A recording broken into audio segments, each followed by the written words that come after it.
So I think it's time to pause and reflect.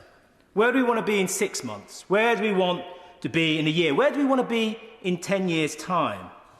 And there are some questions I want to ask. They're questions that have been raised by an organisation called Rethinking Security, and I'm going to very quickly go through them now. There are about 7.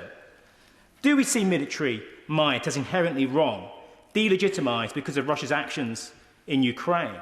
Or do we merely see it discredited in the wrong hands and validated in the form of our valiant allies and armed forces? Do we recognise the horror of all humanity caught up in war? Or do we decide, like malaria and cholera, that this is some African or Asian malady that intrudes intolerably into safe, civilised Europe? Do we recognise that oligarchic interests have captured and corrupted our own political, economic and media structures? Or do we make examples of a few Russian playboys and declare mission accomplished? Do we really want to break our easy addiction to imported carbon? Or do we just want to find a new dealer? And I say this noting that the Prime Minister is on his way to Saudi Arabia, a country that has just executed 81 people and is conducting a brutal war in Yemen.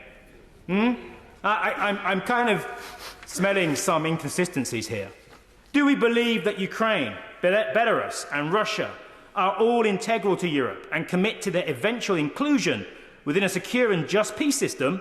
Or do we decide that a new Iron Curtain is the best way to divide and subdue a continent at arms? These are the questions that we need to be asking.